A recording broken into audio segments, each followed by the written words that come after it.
Very good morning, students. Myself, Dr. Avnish Sharma, Associate Professor in Chemistry, MLV, government college Bhilwara. हम लोग chemical bonding पढ़ रहे थे, जिसमें आणविक कक्षक पढ़ रहे थे। हम आणविक कक्षक के जो ऊर्जा स्तर है, उनके बारे में लास्ट क्लास में हमने डिस्कस किया है, जिसमें हमने ये देखा है कि नाइट्रोजन तक जो है सम द्विपरमाणुक अणु या होमो डाइएटॉमिक मॉलिक्यूल, और नाइट्रोजन के बाद के जो होमो डाइएटॉमिक मॉलिक्यूल्स हैं, उनके ऊर्जा जो क्रम है मॉलिक्यूलर ऑर्बिटल्स का, उसमें एक फर्क दिखाई देता है। और फर्क मैं बार बार रिपीट कर चुका हूं, बहुत ही इंपॉर्टेंट है वो हमें जानना कि वो क्यों होता है और क्या होता है। तो ये हम पढ़ चुके हैं, मैं थोड़ा सा रिपीट करता हूँ फिर अपना शुरू करते हैं। तो उसमें जो sigma 2s sigma 2p Z orbital है, उसकी एनर्जी पाई 2px और पाई 2py से ज्यादा होती है in the case of the homo diatomic molecule up to the nitrogen. Nitrogen तक के केस में सिग्मा 2p जेड की energy pi 2px pi 2py से ज्यादा है, जबकि ऐसा होना नहीं चाहिए, क्योंकि हम जानते हैं सिग्मा ज्यादा स्टेबल बॉन्ड है, सिग्मा की एनर्जी कम होती है पाई से। ठीक है, तो ये होता क्यों है? क्योंकि जो 2s और 2p ऑर्बिटल हैं, उनकी एनर्जी में नाइट्रोजन तक जो ऊर्जा अंतर है वो बहुत ही कम है, और वो कम होने के कारण क्या होता है, उनमें आपस में भी इंटरेक्शन शुरू हो जाता है, जिसको हमने इस डायग्राम को बनाते हुए कंसीडर नहीं किया था मुलिकर ने। तो इसमें क्या हो रहा है कि जो 2s मिलके दो ऑर्बिटल बनाते हैं, सिग्मा 2s एंटी बॉन्डिंग है ना, दो बनाते हैं। तो जो सिग्मा 2s एंटी बॉन्डिंग है, उसकी एनर्जी तो थोड़ी कम हो जाती है, और जो सिग्मा 2p जेड बन रहा है, उसकी एनर्जी थोड़ी बड़ी हो जाती है इन दोनों के आपस में इंटरेक्शन से। तो वो इतनी ज्यादा हो जाती है कि वो पाई 2ps पाई 2y से भी ज्यादा हो जाती है। तो ये कारण है ना। तो आज से हम शुरू करेंगे होमो डायटोमिक मॉलिक्यूल में इलेक्ट्रॉन का भरना, उनका बॉन्ड ऑर्डर निकालेंगे। ठीक है, ये देखेंगे कि वो उनकी मैग्नेटिक प्रॉपर्टीज क्या है। ठीक है, तो ये सब हम आज से देखेंगे। जस्ट मिनट, मैं शेयर कर दूं। ओके, तो सम नाभिकीय द्विपरमाणुक, इस नाम से ही इस टाइटल से ही आपके सिलेबस में मेंशन है ये। ठीक है, तो पहले तो सम नाभिकीय द्विपरमाणुक होता क्या है, नाम बता रहा है, होमो डाइएटॉमिक मॉलिक्यूल, मतलब नाभिक अगर समान हो। और समान नाभिक कब होंगे? जब दोनों तत्व समान होंगे, तभी पॉसिबल है कि समान समान नाभिक का मतलब क्या है, नंबर ऑफ प्रोटॉन सेम हो, प्रोटॉन हमेशा सेम हो दोनों में। और प्रोटॉन का मतलब क्या है, प्रोटॉन किसी भी तत्व की पहचान होती है। तो दोनों तत्व समान है, ये तभी ये होमो डायटोमिक मॉलिक्यूल बनता है ना, जब दो समान परमाणु से बने तत्वों जिनमें दोनों नंबर ऑफ प्रोटॉन सेम है। तो सबसे पहले हम पढ़ेंगे हाइड्रोजन से लेकर नाइट्रोजन तक के परमाणु से बने अणुओं को, क्योंकि दोनों का ऊर्जा का क्रम अलग अलग है, तो इसलिए हम बांट देते हैं, तो दो में डिवाइड कर देते हैं। एक रखते हैं हम हाइड्रोजन से नाइट्रोजन तक, और एक नाइट्रोजन के बाद ऑक्सीजन, फ्लोरीन आदि, है ना। ठीक है, सबसे पहला है हाइड्रोजन अणु, सिंपलेस्ट। ठीक है, तो हाइड्रोजन मॉलिक्यूल की अगर हम बात करें, ये हाइड्रोजन अणु है सपोज, तो क्या होगा, सिंपली यहाँ पर हमारे पास दो एटॉमिक ऑर्बिटल हैं, एक हाइड्रोजन यहाँ है, एक हाइड्रोजन यहाँ है। सपोज इसके पास 1s1 है, इसके बाद 1s1 है, ये 1s1 हो गया, ये 1s1 हो गया। तो मॉलिक्यूलर ऑर्बिटल बनाने का तरीका यही है जो मैं आपको बता रहा हूँ, बहुत ही सिंपल है। एक एक करके भरेंगे तो बहुत इजीली समझ में आ जाएगा। बस यहाँ पर हमें दिखानी है एनर्जी सबसे पहले। ठीक है, तो इन दोनों की एनर्जी तो बराबर है, तो ये दो है एटॉमिक ऑर्बिटल, हमें पता है, तो यहाँ हम लिख देंगे ये एटॉमिक ऑर्बिटल और ये भी एटॉमिक ऑर्बिटल, है ना, 1s2 लिखा है, सॉरी। अब ये क्या कर रहे हैं, ये दो एटॉमिक ऑर्बिटल मिलके दो मॉलिक्यूलर ऑर्बिटल बनाएंगे। ठीक है, जैसा हम ऊपर देख चुके हैं, एक की एनर्जी ज्यादा होगी, एक की एनर्जी कम होगी। ठीक है, जो कम एनर्जी है वो कहलाएगा सिग्मा 1s बॉन्डिंग, और जिसकी एनर्जी ज्यादा है वो कहलाएगा sigma 1s anti bonding. Anti bonding को स्टार से दिखाते हैं। इस 1s1 इलेक्ट्रॉन में, ऑर्बिटल में एक इलेक्ट्रॉन है, इसमें भी एक इलेक्ट्रॉन है। ठीक है, दोनों में 1s1 है, सॉरी 1s1 है, ये 1s1 है, दोनों में एक इलेक्ट्रॉन है। तो अब जब इलेक्ट्रॉन फिलिंग होगा, एटॉमिक ऑर्बिटल को आप भूल जाइए। जब आणविक थ्योरी पढ़ रहे हैं तो उसका बेस यही है कि आणविक कक्षक बनने के बाद परमाणुविक कक्षक अपना स्वरूप भूल जाते हैं, उनकी पहचान खो देते हैं। तो हमारे पास अब क्या है, दो आणविक कक्षक है और दो इलेक्ट्रॉन है। ठीक है, ऊर्जा के सारे इलेक्ट्रॉन भरने के सभी रूल वही लागू होंगे जो परमाणुविक कक्षक पे लागू होते हैं। तो क्या होगा, दो इलेक्ट्रॉन है, सबसे पहले एक इलेक्ट्रॉन इसमें आएगा, और क्योंकि अभी इसमें और संभावना है, इसमें एक और दो इलेक्ट्रॉन रहते हैं, एक ही आ जाएगा। तो ये हो गया हमारा हाइड्रोजन अणु, जिसमें कि एंटी बॉन्डिंग खाली पड़ा है, बॉन्डिंग कंप्लीटली फिल्ड है। इसका जो अगर कॉन्फ़िगरेशन हम लिखेंगे वो होगा सिग्मा 1s बॉन्डिंग, ठीक है, और इसे बाहर लगा दीजिए 2, 2 इलेक्ट्रॉन है इसके पास, ठीक है। तो सबसे पहले तो हमें ये क्रम इसका लिखना होगा, उस क्रम को भरना होगा, फिर हमें उसका बंध क्रम निकालना होगा। बंध क्रम कैसे निकलेगा? बंध क्रम क्या होता है? बंधी कक्षकों में इलेक्ट्रॉन की संख्या में से माइनस कर दीजिए विपरीत बंधी कक्षकों में इलेक्ट्रॉन की संख्या, जो हमने पढ़ा था Nb minus Na divided by 2। तो नॉन बॉन्डिंग में इसके इलेक्ट्रॉन कितने हैं? नॉन बॉन्डिंग में इसके कोई भी इलेक्ट्रॉन नहीं है, है ना। बॉन्डिंग में कितने इलेक्ट्रॉन है? 2 इलेक्ट्रॉन है, तो ये हो जाएगा simply 2 minus 0 divided by 2 that is 1। तो ये भी बताता है कि हाइड्रोजन और हाइड्रोजन के बीच में सिंगल बॉन्ड पाया जाता है, जो वैलेंस बॉन्ड थ्योरी में भी था, है ना।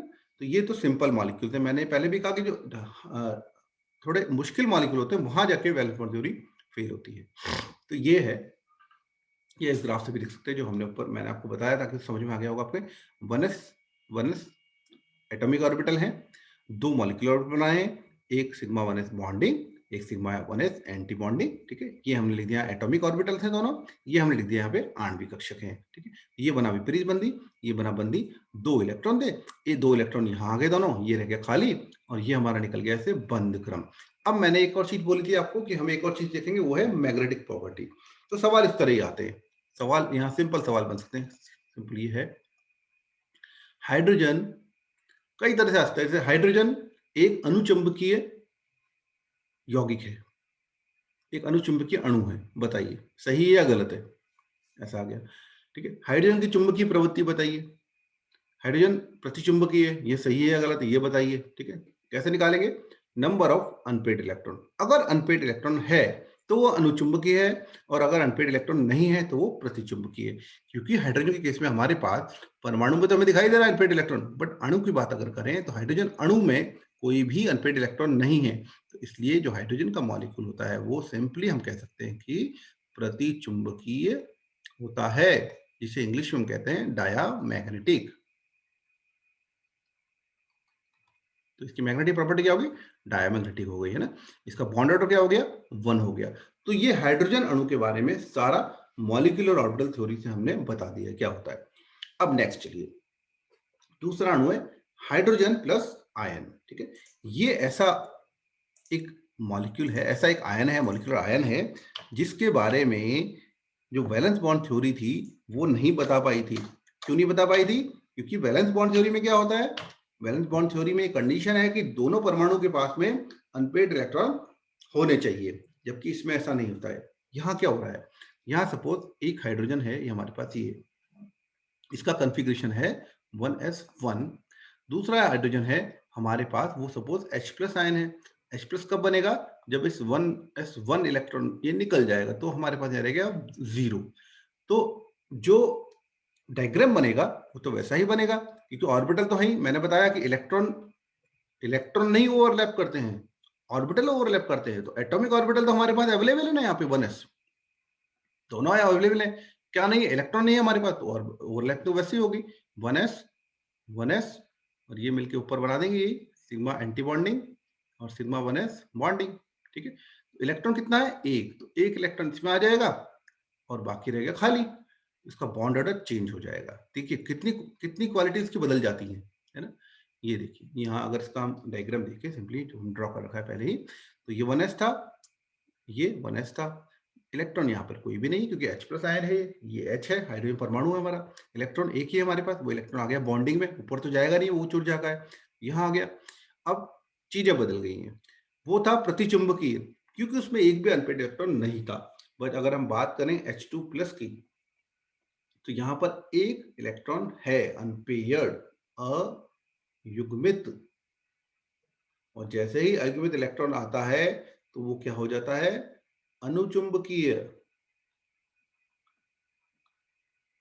या जिसे हम इंग्लिश में कहते हैं पैरामैग्नेटिक, ठीक है। दूसरी चीज बॉन्ड ऑर्डर, बॉन्ड ऑर्डर जो होता है वो क्या हो गया यहाँ पे? एक ही इलेक्ट्रॉन है बॉन्डिंग में हमारे पास, नॉन एंटी बॉन्डिंग में कुछ भी नहीं है, divided by 2 that is equal to half. तो बॉन्ड ऑर्डर इसका रहेगा 0.5, जबकि पहले था 1। बॉन्ड ऑर्डर कम होने का मतलब क्या होता है? स्टेबिलिटी कम हो जाना।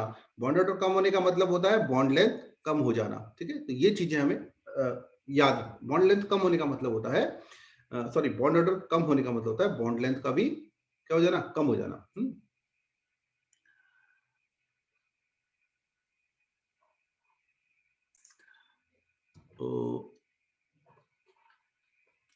तो यहाँ पर जो बॉन्ड ऑर्डर है, हमने पहले ही बताया था, this is directly proportional to bond energy and inversely proportional to bond length.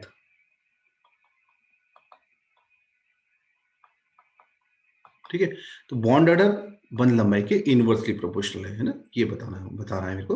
तो बॉन्ड ऑर्डर अगर कम हो रहा है तो इसका मतलब बंध लंबाई बढ़ रही है, शायद मैं उल्टा बोल गया था पहले। तो बॉन्ड ऑर्डर बढ़ रहा कम हो रहा है, बंध लंबाई बढ़ेगी, बॉन्ड एनर्जी भी कम होगी अगर बॉन्ड ऑर्डर कम हो रहा है तो। ठीक है, स्टेबिलिटी इसकी कम है कंपेरिजन करें तो हाइड्रोजन मॉलिक्यूल से। नेक्स्ट, हीलियम अणु। अब हीलियम अणु की अगर बात करें तो हीलियम अणु में क्या हुआ, एक एक करके इलेक्ट्रॉन बढ़ाते जा रहे हैं। देखिए है ना, हाइड्रोजन की बात किया हमने, उसके बाद हीलियम पे आ गए। अब हीलियम में क्या है, हाइड्रोजन था 1s1, हीलियम है 1s2।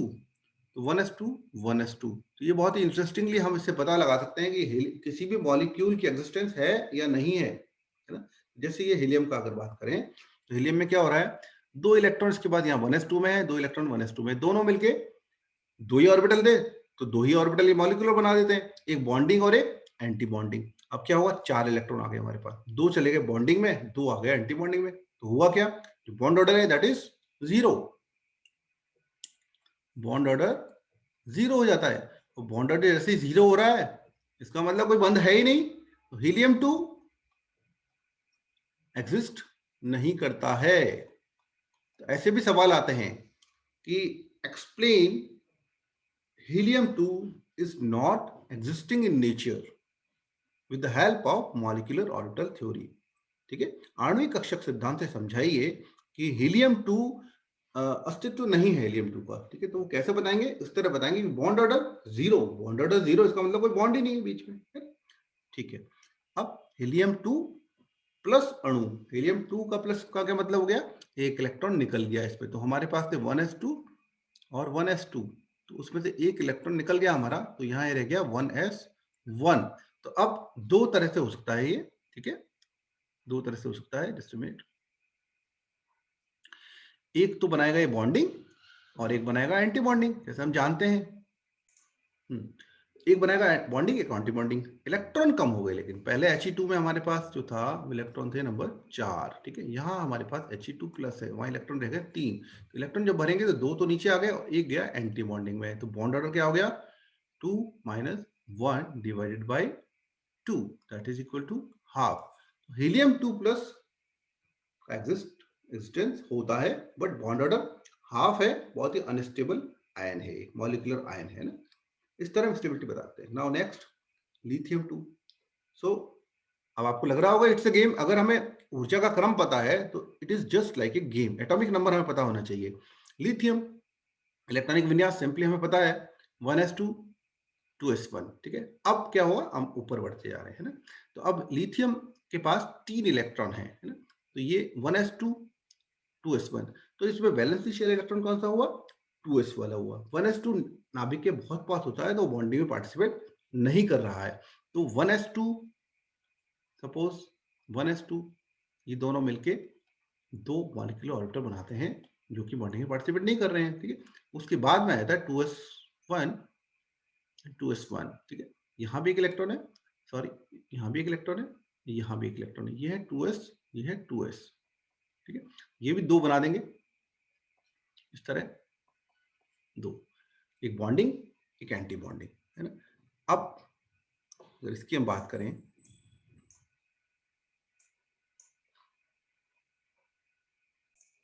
ओके, तो ये जो लिथियम 2 बन रहा है हमारा, है ना, तो यहाँ क्या है, मैंने बताया 1s जो है वो तो बॉन्डिंग में पार्टिसिपेट कर नहीं रहा है।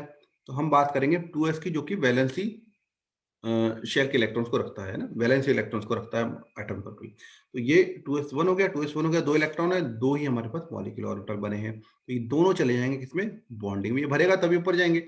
इसके लिए बॉन्ड ऑर्डर हो गया 2 minus 0 divided by 1, that is equal to 1। ये हो गया सिंगल बॉन्ड।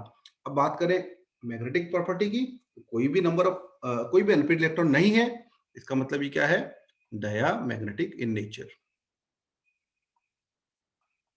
ठीक है, इस तरह मैग्नेटिक नेचर निकाल लिया। आगे बढ़ते हैं, हम एक एक करके इलेक्ट्रॉन बढ़ाते जा रहे हैं।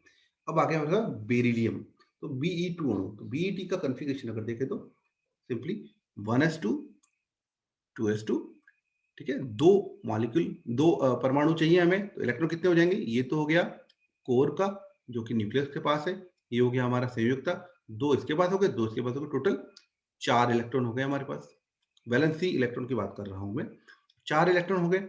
4 इलेक्ट्रॉन कैसे भरे जाएंगे, वही दो एंटी बॉन्डिंग में, दो बॉन्डिंग में।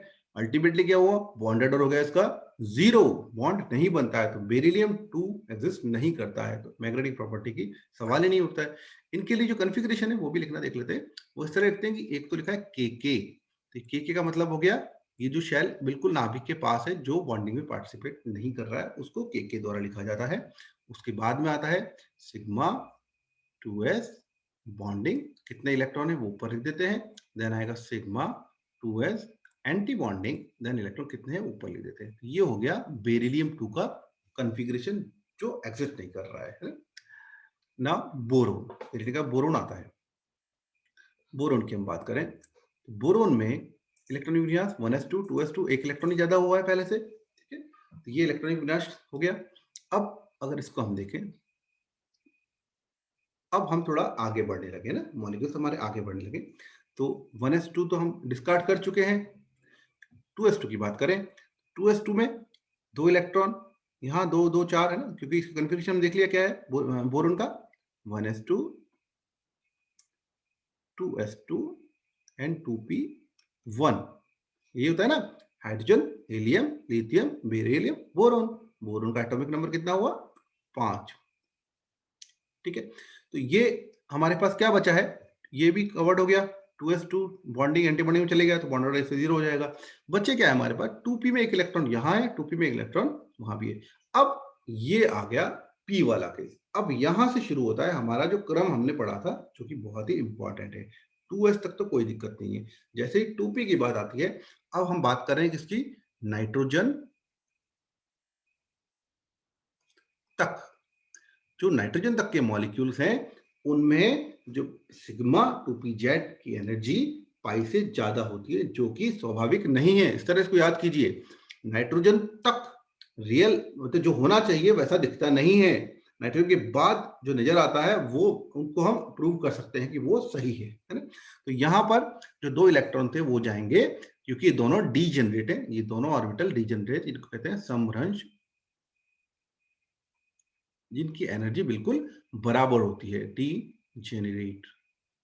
ठीक है, डीजेनरेसी होती है इनके अंदर। तो एक इलेक्ट्रॉन जाएगा पाई 2p एक्स में, एक इलेक्ट्रॉन जाएगा पाई 2p वाई, दोनों ही बॉन्डिंग है। तो इसके लिए अगर बॉन्ड ऑर्डर हम निकालें तो क्या हुआ, दो इलेक्ट्रॉन हो गए ये, दो इलेक्ट्रॉन हो गए ये, तो चार तो इसमें बॉन्डिंग में इलेक्ट्रॉन है, दो ये और दो ये, और दो इसमें एंटी बॉन्डिंग में इस वाले में, और डिवाइडेड बाय 2, तो ये हो जाएगा 1। तो इसका बॉन्ड ऑर्डर जो होता है वो होता है 1। ओके, और इसकी मैग्नेटिक प्रॉपर्टी की अगर बात करें तो दो अनपेयर्ड इलेक्ट्रॉन है, तो ये मैग्नेटिकली क्या है, पैरामैग्नेटिक नेचर है, अनुचुंबकीय होता है। ठीक है, तो बोरोन का जो मॉलिक्यूल है उसमें अनुचुंबकत्व पाया जाता है। Next, carbon.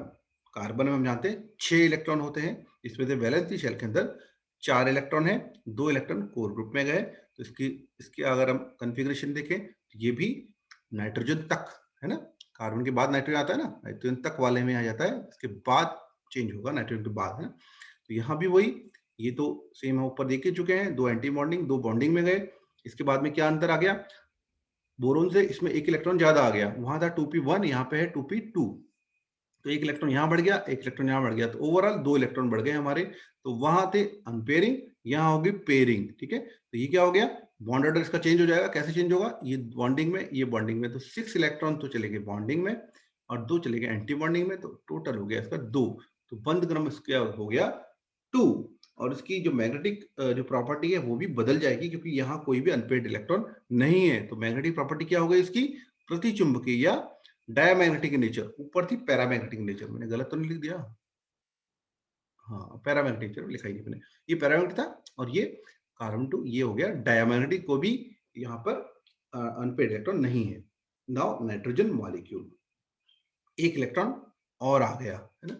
एक इलेक्ट्रॉन और आ गया, तो वही सेम एक पैटर्न है, ऊर्जा क्रम है 2s 2p। ध्यान हमें सिर्फ यही रखना है कि सिग्मा 2pz की energy pi 2px pi 2py से ज्यादा होती है नाइट्रोजन तक के मॉलिक्यूल से। और क्योंकि हम नाइट्रोजन पढ़ रहे हैं तो यहाँ हाफ फील्ड स्टेबिलिटी से ये एटॉमिक ऑर्बिटल हम पढ़ चुके हैं, 2px 2py 2pz तीनों में एक एक इलेक्ट्रॉन है। टोटल 6 इलेक्ट्रॉन ये हो गए, 4 इलेक्ट्रॉन हो गए, 10 इलेक्ट्रॉन हो गए। 10 इलेक्ट्रॉन हमें इसमें भरना है। 1 2 3 4 5 6 7 8 9 10, ठीक है। तो ये सारे बॉन्डिंग में आ रहे हैं, तो ये स्टेबिलिटी बढ़ा रहे हैं। तो इससे हम ये भी समझा सकते हैं कि नाइट्रोजन इतना स्टेबल मॉलिक्यूल क्यों है। दिखाई दे रहा है, क्योंकि इसमें मैक्सिमम नंबर ऑफ इलेक्ट्रॉन है वो बॉन्डिंग मॉलिक्यूलर ऑर्बिटल में जाते हैं, ठीक है। एंटी बॉन्डिंग मॉलिक्यूलर ऑर्बिटल जो होता है वो सिस्टम को डीस्टेबलाइज करता है, जबकि जो बंधी आणविक कक्षक हैं वो सिस्टम को स्टेबलाइज करते हैं। तो ज्यादातर मॉलिक्यूल बॉन्डिंग मॉलिक्यूलर ऑर्बिटल में बंधी आणविक कक्षक के अंदर रहते हैं, इसीलिए नाइट्रोजन इतना स्टेबल होता है। तो कितना हो गया इसका, अगर देखें तो 8 तो बंधी में है और सिर्फ 2 एंटी बॉन्डिंग में, तो टोटल मिलाकर जो बंध क्रम है वो हो जाता है इसका 2 से डिवाइड करेंगे तो 3 हो जाता है। तो इसमें नाइट्रोजन ट्रिपल बॉन्ड नाइट्रोजन इस तरह पाया जाता है, ठीक है। ये नाइट्रोजन मॉलिक्यूल है। अब यहाँ पर कोई भी अनपेयर्ड इलेक्ट्रॉन नहीं है, इसलिए ये डायमैग्नेटिक इन नेचर है, प्रतिचुंबकीय अणु होता है। तो आज हमने देखा होमो डायटोमिक मॉलिक्यूल्स के अंदर कैसे इलेक्ट्रॉन फिलिंग किया जाता है ऊर्जा क्रम के अकॉर्डिंग, और नाइट्रोजन तक के मॉलिक्यूल्स में क्या चीज ध्यान रखनी है कि सिग्मा 2pz है ना, ये ध्यान रखना, उसकी energy pi 2px pi 2py degenerate जो ऑर्बिटल्स है उनसे ज्यादा होती है नाइट्रोजन तक के मॉलिक्यूल्स में। ध्यान रखना बहुत जरूरी है। अगर इसको हम उल्टा कर देंगे तो सारी स्थिति ही बदल जाएगी। सारा हमारा जो मैग्नेटिक प्रॉपर्टी निकाल रहे हैं या बॉन्ड ऑर्डर निकाल रहे हैं वो सब गलत निकलेगा, इसलिए ये हमें ध्यान रखना बहुत जरूरी है। तो आज हम यही तक करेंगे। नेक्स्ट जो क्लास है उसमें हम नाइट्रोजन के बाद वाले जो मॉलिक्यूल्स हैं ऑक्सीजन उसके आगे उनको पढ़ेंगे। Thank you, thanks for watching, thank you.